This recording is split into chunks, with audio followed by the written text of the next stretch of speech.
Bonjour. Welcome.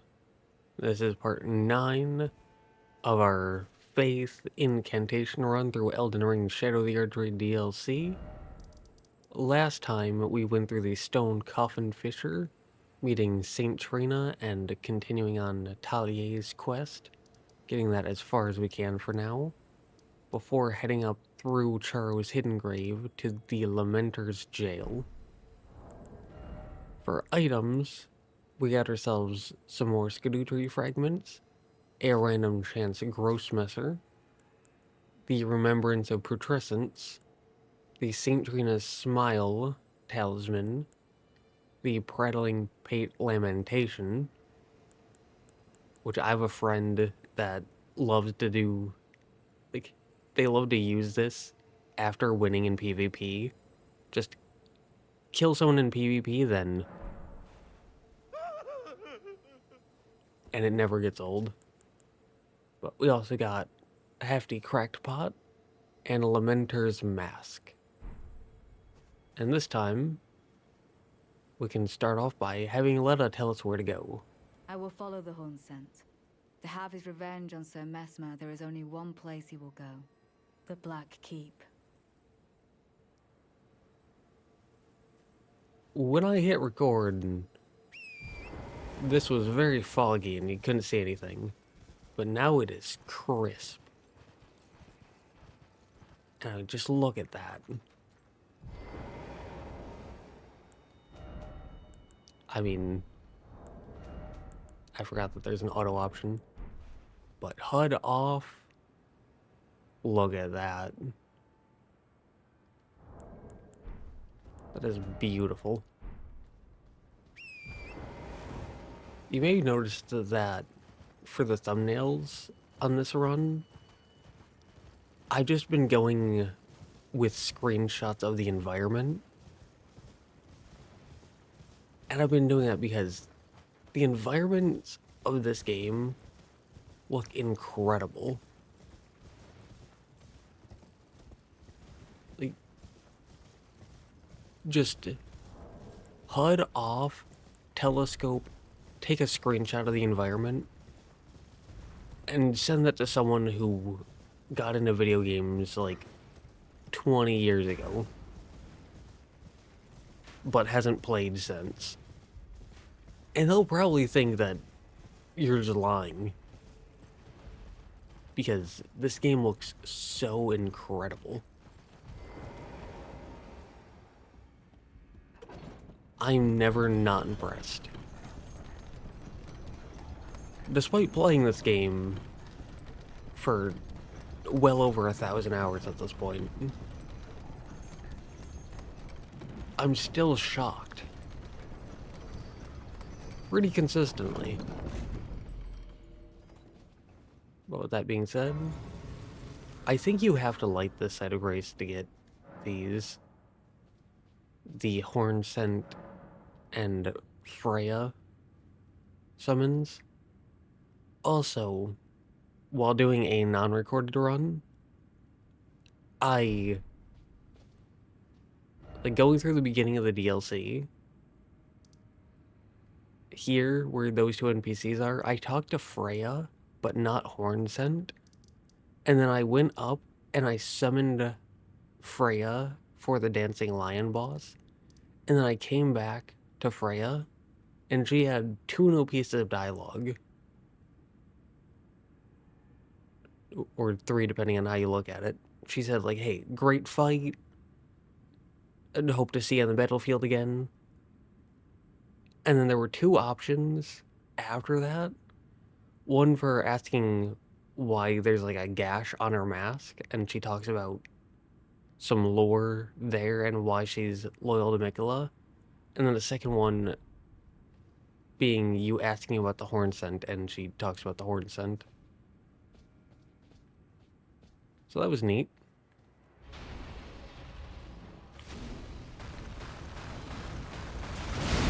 And that grab attack always gets me.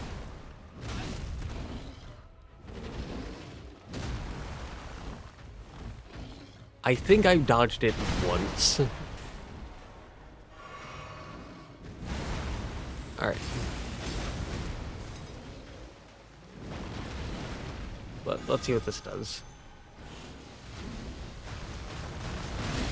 Yep. I don't know why, but there's some attacks that are just impossible for me to avoid. No matter how much I may try. Which is super weird, because I've actually gotten pretty good at consistently dodging the one multi-attack combo from Radon.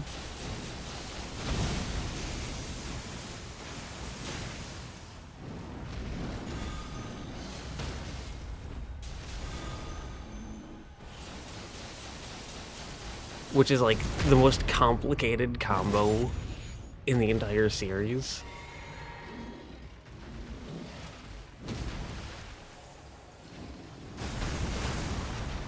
And yet I can't dodge a grab attack from a hippo.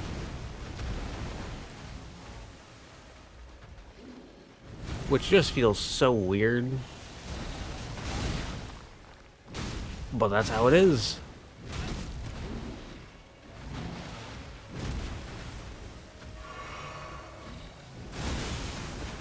Life just be funky sometimes.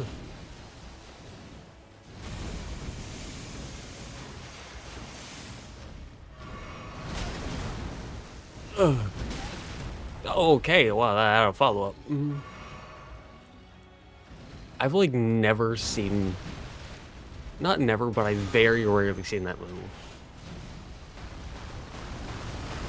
I don't know if I've ever seen the follow-up. I mean, maybe I have. But there we go.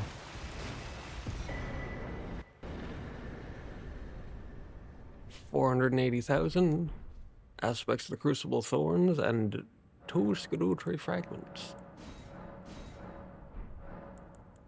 And yeah, that spell, Multi-Layered Ring of Light, that's one that we got in the Stone Coffin Fisher. And I figured it might be nice to show that off. And it seemed to do decent enough. Nothing super crazy, but it seemed serviceable. But how about this one?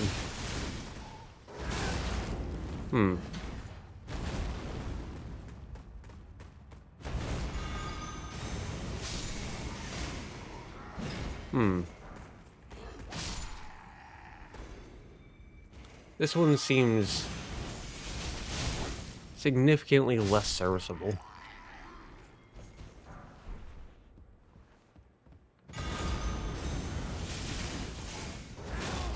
Oh my god. I'm going to assume that the purpose is to hit enemies that are all around you, but... Oh boy. Hey, look at that. We were able to one-shot a single enemy. Finally.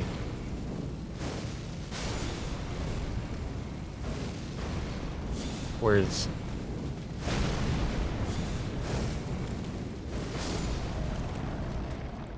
Let's look at the FP cost on those two. So Aspects of the Crucible Thorns takes 14. Whereas Giant's Flame takes 30. So it takes just over double the FP. That being said,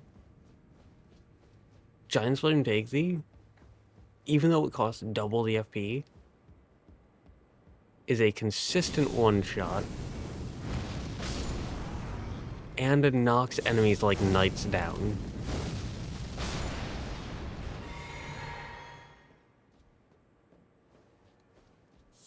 And is faster. So, yeah.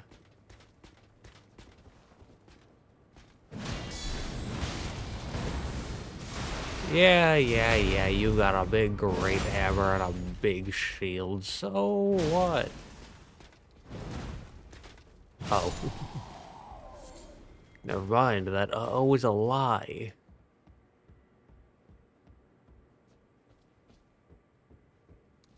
That being said,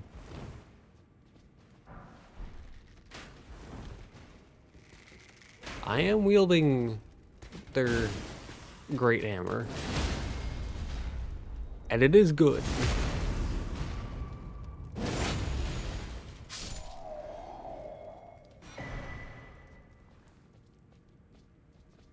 And you can drop down there and there's some stuff down there, but I don't really care for that. But yeah, the great hammer, if you can ignore the fact that it takes up a lot of visual space on the screen,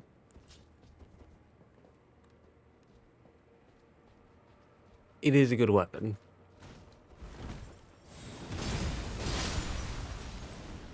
I'll never get tired of that.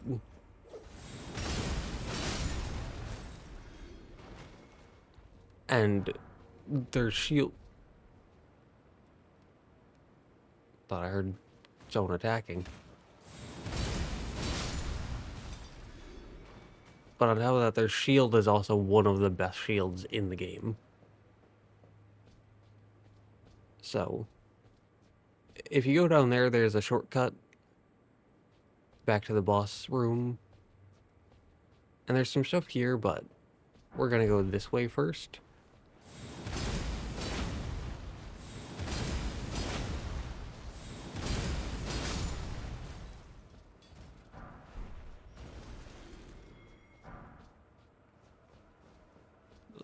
If they want to walk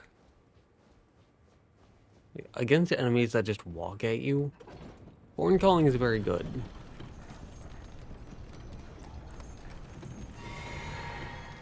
Because it's got a decent, like, area of effect. And it's got serviceable damage. I like to grab that side of grace before heading back down.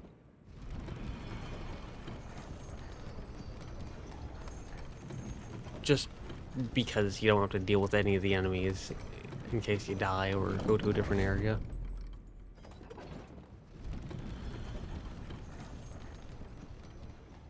And you can access the different area from here.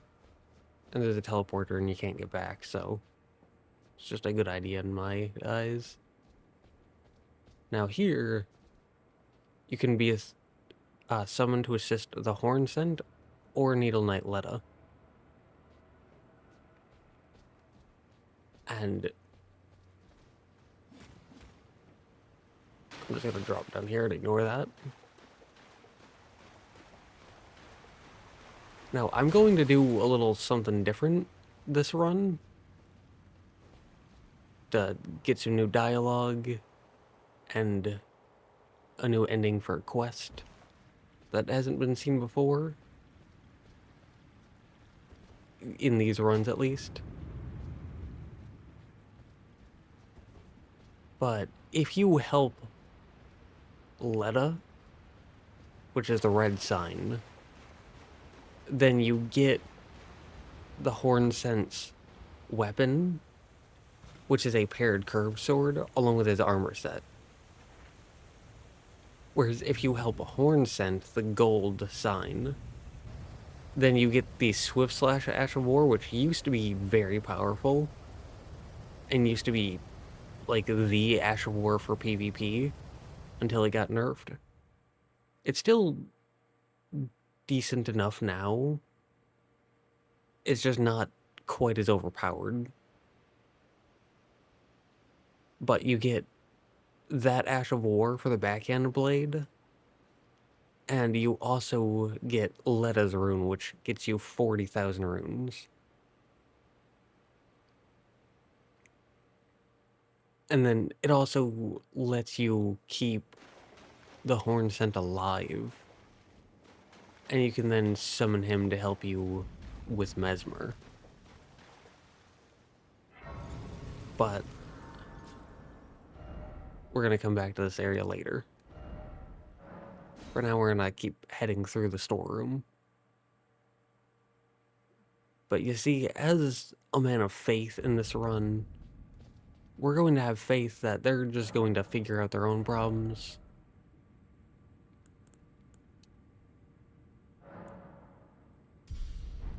I'm going to go with Dex. Yeah, we're just going to have faith that they can figure out their own problems. I mean, they were able to work together before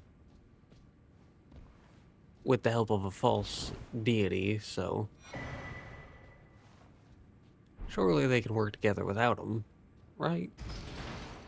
I mean, that false deity is still running around.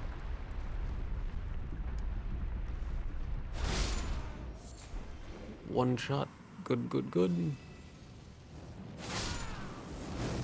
Yep.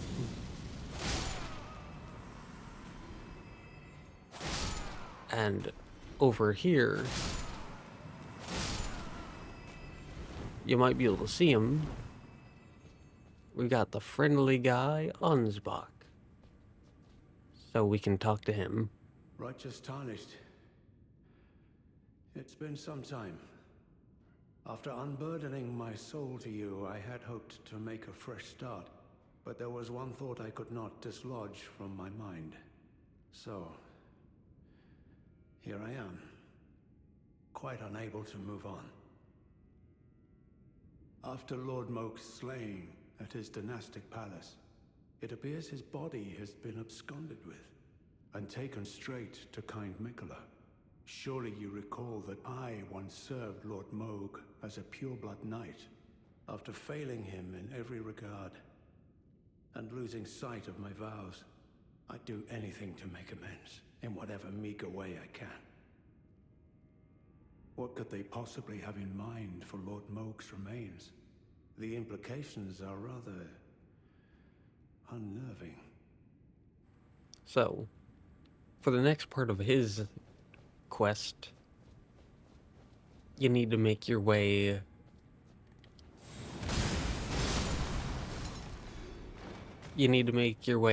up the storehouse and find a certain scroll. I do find it kind of weird that this Shadow Militiaman just kind of walked into that. But I am not complaining. I will take it. For this guy, can we get them up the stairs? Oh, we can get them up the stairs.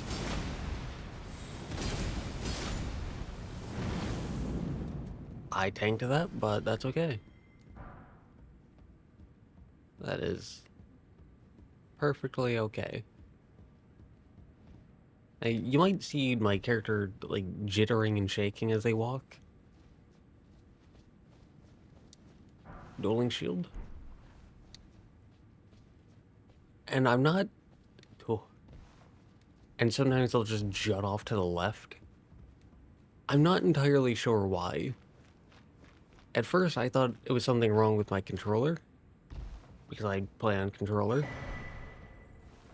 But then I played a different game, same controller, and there were no issues like this. So I think it's either something to do with Elden Ring itself, or using a controller on PC.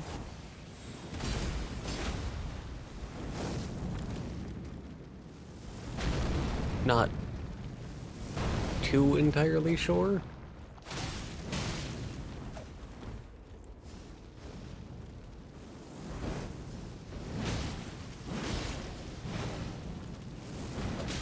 He's got... Jesus Christ. Just fire, fire, fire, fire, fire, fire, fire.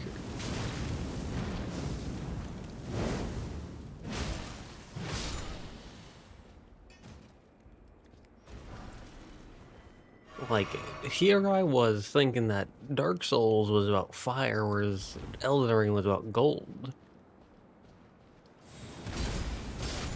Apparently I was wrong. Seems as though Elden Ring was also about fire. Those guys spamming fire attacks endlessly.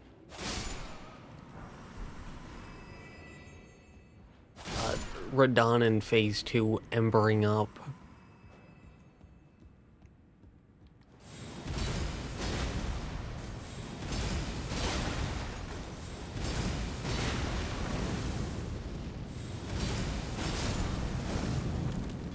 Nice.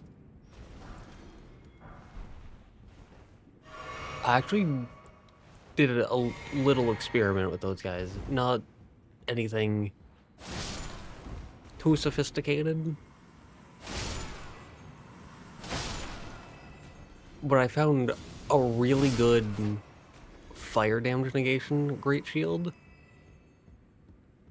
And I just stood in front of one of them, holding the great shield up, to see how many fire attacks they would do compared to physical attacks. Let me see. Fickle, fidgety little letters. I should wipe you clean off the page. And it was almost exclusively fire attacks. Now, Freya. Don't let it rile you up. Take it slow. Take it slow. Oh. Hello. I'm afraid I'm busy. Curse upon my lack of foresight. I should have asked Ansbach to impart his knowledge when I had the chance. I'm afraid I'm busy. Truly. I should have asked Ansbach to impart his knowledge when I had the chance. So, you need to give Ansbach something. She needs something from Ansbach. And now that we got the 7th floor site of grace, we can start making our way back to Ansbach. First, by pulling this here lever. This moves some things there.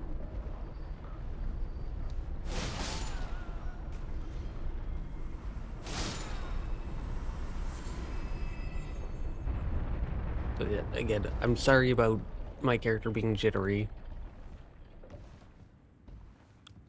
This happens on every controller, and when it was happening, I even tried moving over to mouse and keyboard. By my lord, will I ever make sense of this jumble? And even playing on the keyboard, just holding W, which is perfectly forward. Even then, my character still, like, jitter walked. So, I do think it's something to do with either Elden Ring or PC. Probably both. Like, the PC version of Elden Ring. Here you get the Winged Serpent Helm and the Ash of War Flame Spear.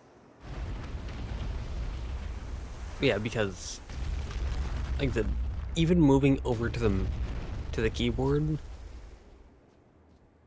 my character still jitters. And this happens on all of my controllers. I have 4. And the one I'm using right now is pretty new. By my lord, will I ever make sense of this jumble? Like, it's only a few months old at this point. So, it's not like a controller I've had for years and years and years that is broken down.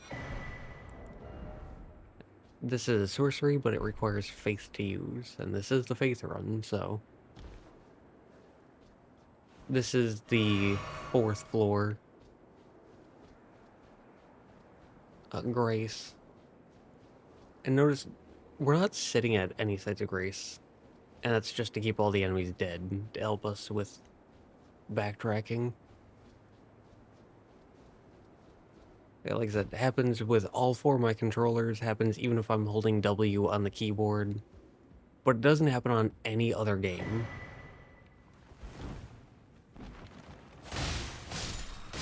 Which is why I think it's a PC Elden Ring thing. But here, we get the secret right scroll. Not sure why the camera did a 180 there. But okay. Now, it does sometimes happen on the other Souls games, only on PC. Pearl Drake +3. Like, if I play Dark Souls 3 on console, there are no jitters. If I play certain other games like Overwatch, no jitters.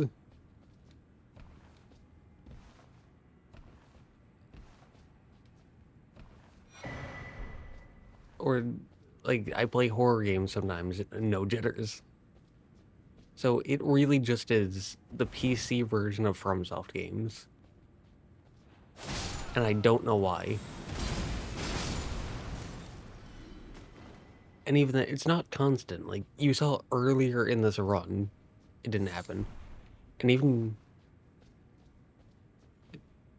not right there, but sometimes it just doesn't happen.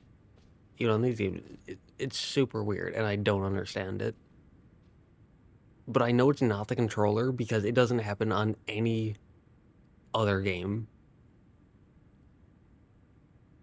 Like, I was playing COD recently, Call of Duty, wasn't happening. I was playing Overwatch, it didn't happen. I was playing... I can't remember the name of it right now, but it was some horror game. And it wasn't happening, so... I know it's not the controllers. I thought it was the controllers earlier on, which is why I bought the new controller, and it happened with the new controller too, so... But anyways, on Spock. What could they possibly have in mind for Lord Moog's remains? The implications are rather unnerving. Well, what's this?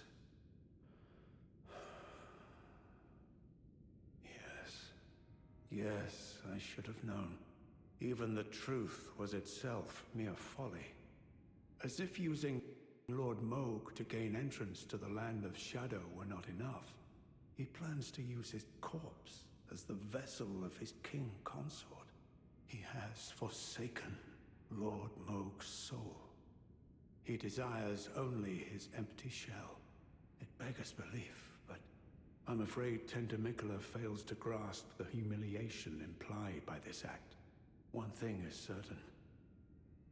My dear lord deserved better. Righteous Tarnished, you have my gratitude. You have given me the answers I needed, but I can hardly fathom it. Such folly. Unto the end. I am a warrior, but I've aged. I cannot afford to act hastily. Curse it all. I know my limits. I could spend the rest of my life honing my craft, and still that creature would be out of my blade's reach. So giving him the secret right scroll and getting that dialogue is required to continue on his quest for later on, like for the final area of the game. The absolute folly of it all. Freya, by the gods. She must be feeling the need to reaffirm her allegiance before she heads to war. A true red mane she is, hardly troubled by the rot. Righteous Tarnished, could you please give this to Freya? Thanks to you, She too will have the answer she requires. Yes. I can see her barreling into the fray right now. Perhaps I shouldn't meddle in her affairs, but this is the only way I can help.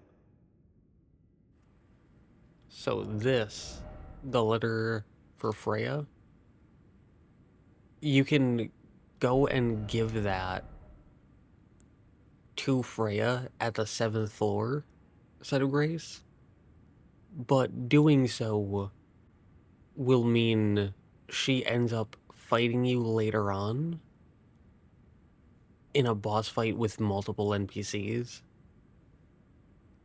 and you can just not give her the letter, and she won't fight you.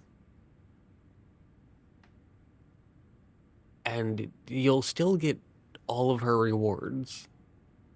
They'll just be in a different location. So, if you want to make things easier on yourself, just don't give her the letter. If you want that dialogue, or if you want the extra challenge, or if you just want to see everything, give her the letter, but if you want to make things easier on yourself, just don't. Simple as that. Now, with the... before the first floor, when we saw the 2 summon signs, if you help Letta kill Hornsent, then here, Ansbach will vanish, and in his place will be 2 summon signs, one for you to help Ansbach and one for you to help Letta. And if you help Ansbach, then that continues his quest. If you help Letta, you get his bow. Pretty sure you get his bow. And then that continues on Letta's quest.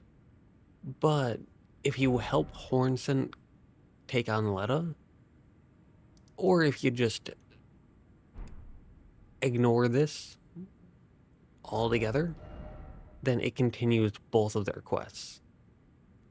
So long as you gave Ansbach the secret right scroll and don't kill him, his quest will continue. That being said, we can get another one of those. And you can get more Erdtree blessings and Revered Spirit Ash blessings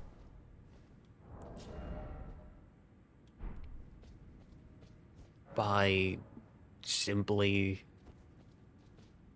not doing this fight right now. I'm going to take off aspects of the Crucible Thorns. That is not a spell we want.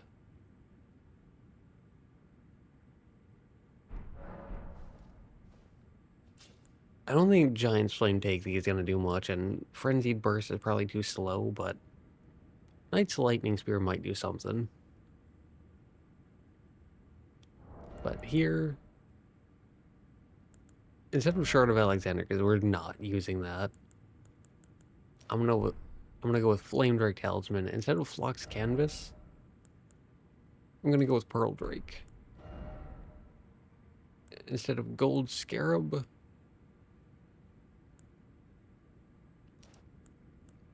yeah, Crimson Seed +1. Now we can make our way into here. And you can see a summon sign right there. But we'll get to that after this cutscene.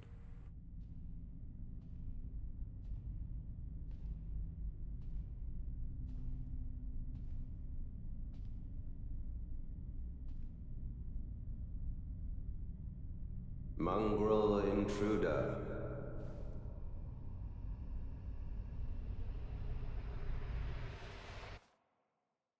That tarnished, it seemeth.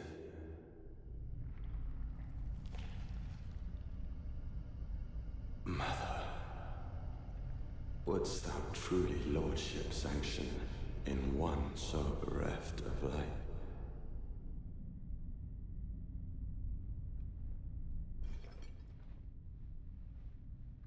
Yet, my purpose standeth unchanged. Those stripped of the grace of gold shall all meet death.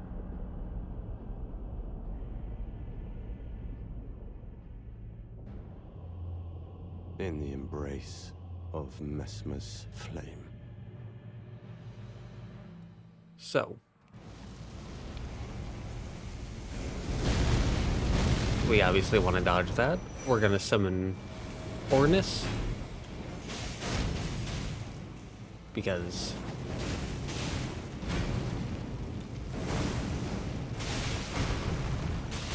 this man is dangerous.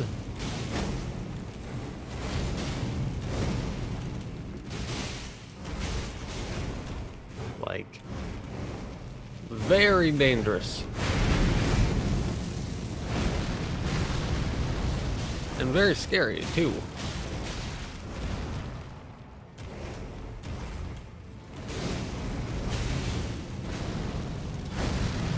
Which is why I'm not talking much, because... oh boy. It's spooky. And he does a lot of damage.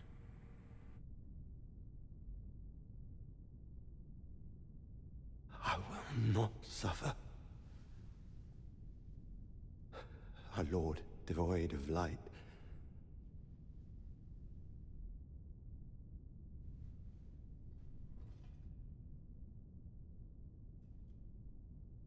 No, mother. Forgive me.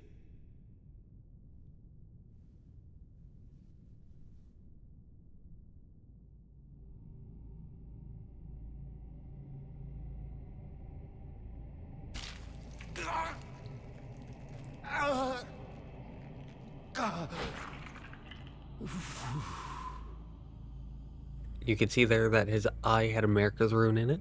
Pretty cool.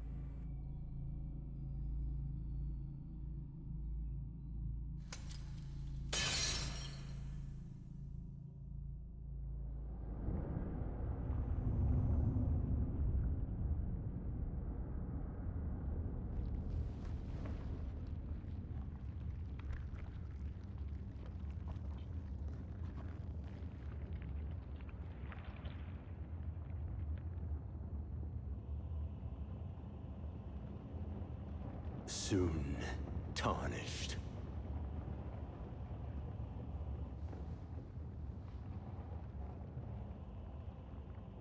Wilt thou be taken in the jaws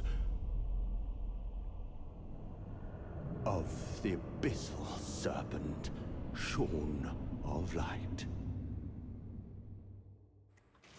And because this is not Elden Ring, but it is, in fact, Dark Souls 3, he embered up to gain power.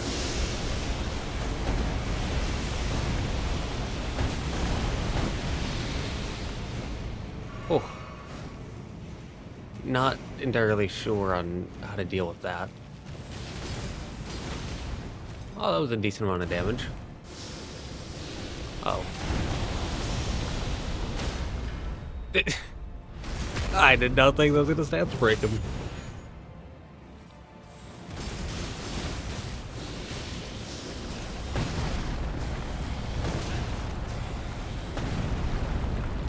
Alright. That's a good way to catch panic rollers.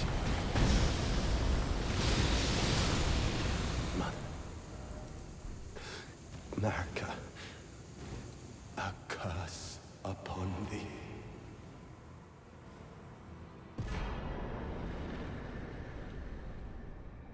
So as you can see, that summon sign was for the horn scent. If you either help him against Letta, or you just ignore their summon signs completely, you can summon him to help you with this boss.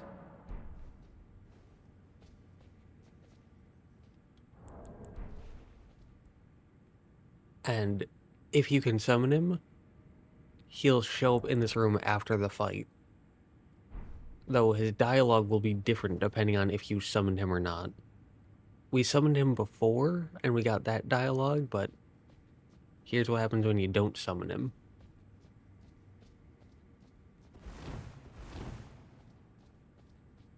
I thought it'd activate further away. I thought it'd activate as he got close to him. That's my bad. What cruelty is this? Who would rob me of my one vital purpose? Am I so feeble, witless, dull of blade, that vengeance was never to have been mine? Oh, mother. Oh, most cherished wife and child. It seems vengeance was not mine to enact.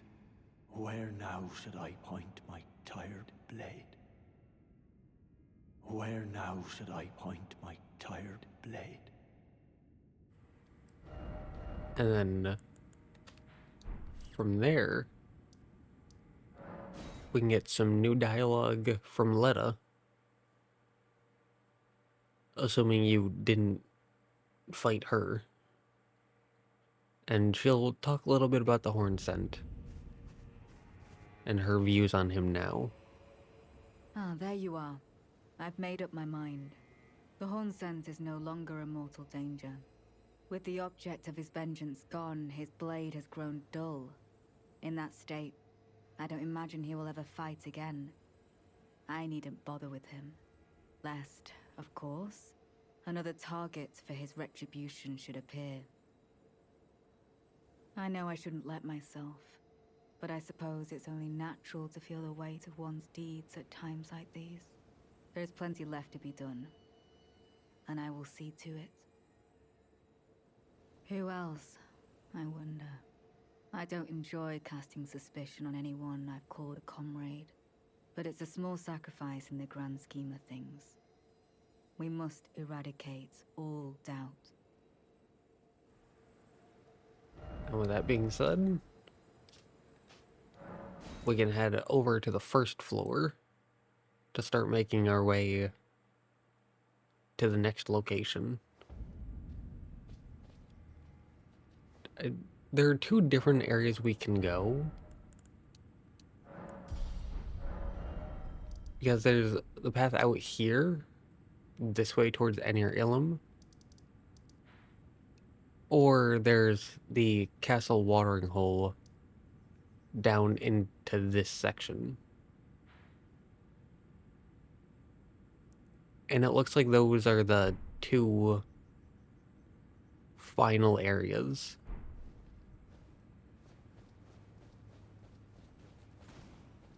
And I'm just gonna run our way through here.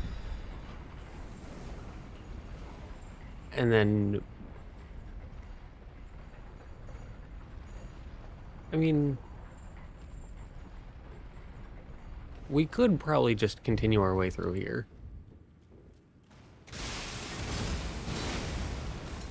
I forgot to change back the things.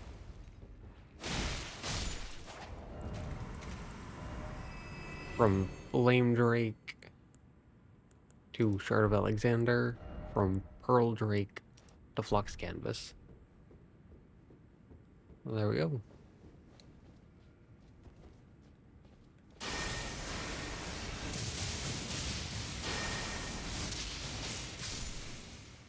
There we go. Easy as can be.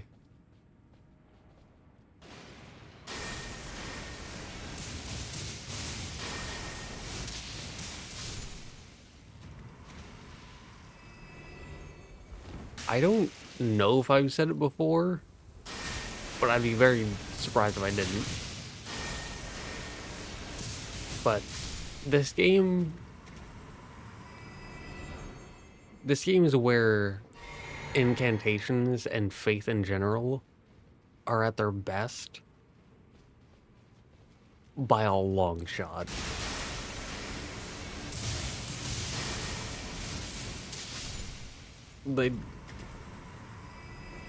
as you could probably very clearly see. Like, the next strongest game for Faith isn't even close.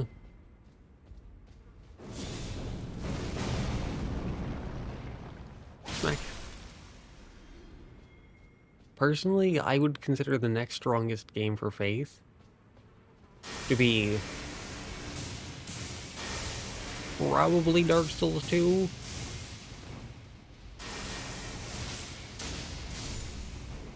But I can see an argument for Dark Souls 3.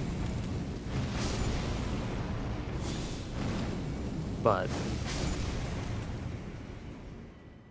neither of those come close to the destruction of Elden Ring's Faith.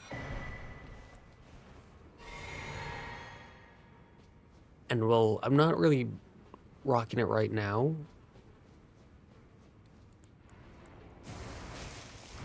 Faith and Holy are like my favorite visuals in terms of armor sets and aesthetics.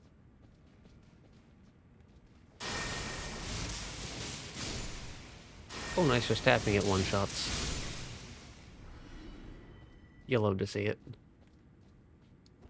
I know you're an enemy. You cannot trick me. You cannot trick me.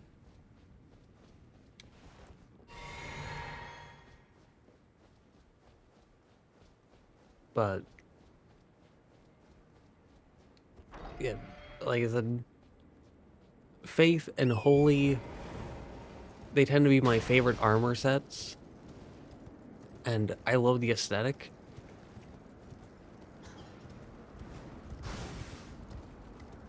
But I don't really get to rock it very often because of how garbage Faith tends to be.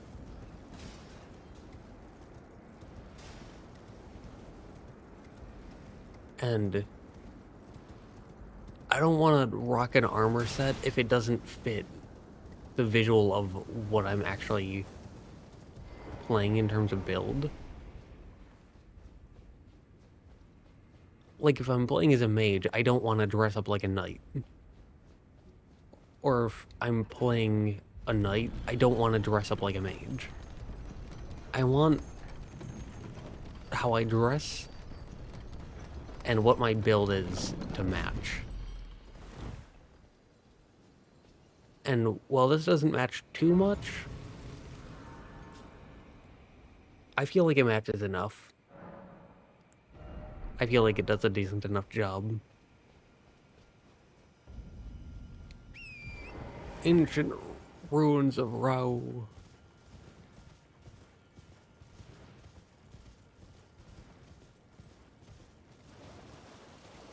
But yeah, so because Faith tends to suck so much, I don't really get to rock any Faith-looking sets. But then Elden Ring came along. And here we are.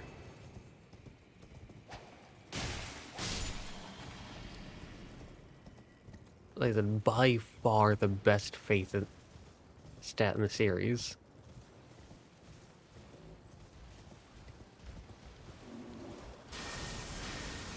You there!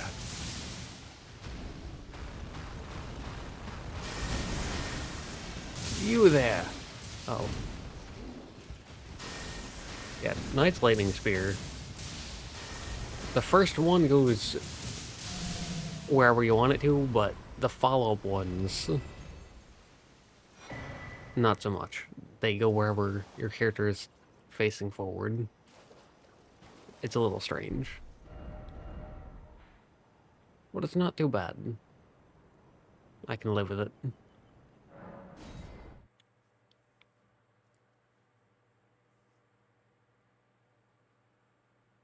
And also,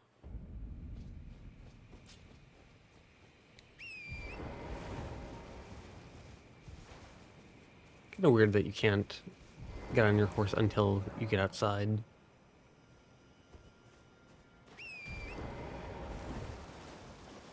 I mean, I guess it makes sense. Anyways, this is another one of my favorite aesthetics. Just like lush green forests with absolutely massive ancient stone architecture on cliff faces. I love it. Not nearly as much of a fan of the inside.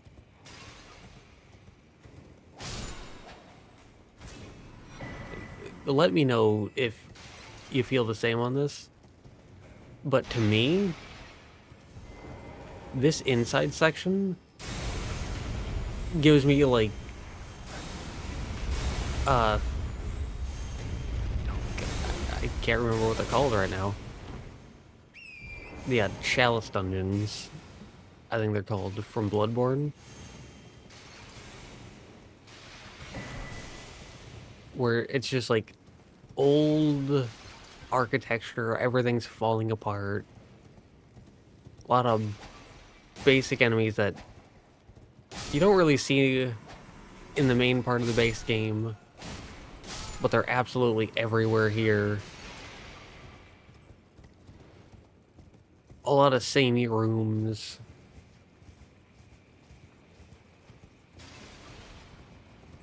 Not saying it's terrible, because I'm someone who actually likes the chalice dungeons in Bloodborne. They're not my favorite, but I don't hate them. I think that they're pretty fun at times. And they have some unique enemies and bosses that I really, really like. Like the Thumerian Elder boss. Or the Abhorrent Beast. The one that most people know as like the poison guy. Or the like haggard, beggared, whatever his name is. The one who eats people. And then people throw poison knives at him and he goes, "Me? You think of me a beast? Well, I think you're a beast." Oh, that guy. He's actually... like, you can find them as a boss in the Chalice dungeons. And I really, really like them. I think they're great. This. Okay. We can fight Devonia over here and then end it.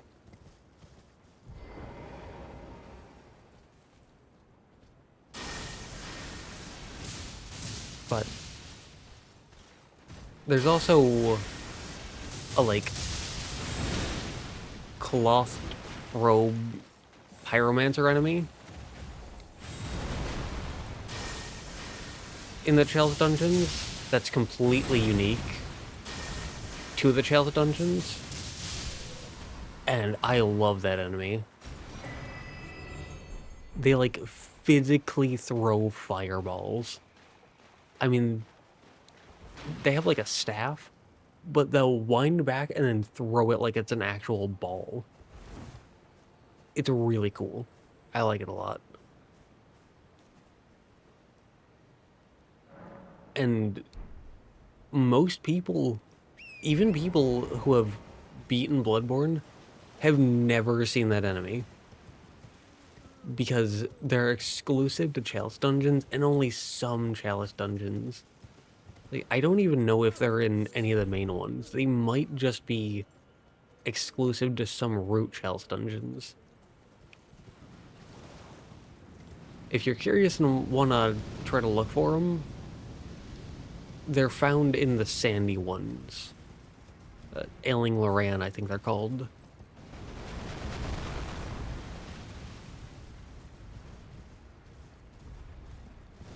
But yeah, so when I say that that inside section gives me the Chalice Dungeon vibes. I'm not saying that is like a terrible thing, because again, I do like the Chalice Dungeons. I just don't like them as much as I do this outside greenery, lush forest, massive ancient architecture with a wildlife walking around. I just like this more. But anyways, I think we can end it there. We started off at the High Road Cross. We made our way into the Shadow Keep, up to the first floor, fourth floor, seventh floor, to the Dark Chamber entrance. We talked to Ansbach and Freya. We continued their quests a little bit, at least Ansbach's. We beat Messmer. We got more of the Horn Sense quest. And then we made our way out to the Viaduct Minor Tower in the ancient ruins of Rauh. We made our way to the East Grace, killing Devonia, and then finally off to the West Grace. For items, plenty of stuff here. We got aspects of the Crucible Thorns, and we got to try that out, along with trying out Multi-Layered Ring of Light. We got the main Go, or main Gauche, however you pronounce it. We got the Bolt Drake Talisman +3, the Dueling Shield, the Winged Serpent Helm, the Ash of War Flame Spear, the Impenetrable Thorn Sorcery, which despite being a sorcery, requires faith, so we may try that out sometime. We also got the Pearl Drake Talisman +3, along with a Remembrance of the Impaler and Messmer's Kindling, something we'll need for later. Along with some, honestly, a good amount of upgrade materials, before ending off with Devonia's Hammer and the Crucible Hammer Helm. So very good progress today, and with that being said, yeah,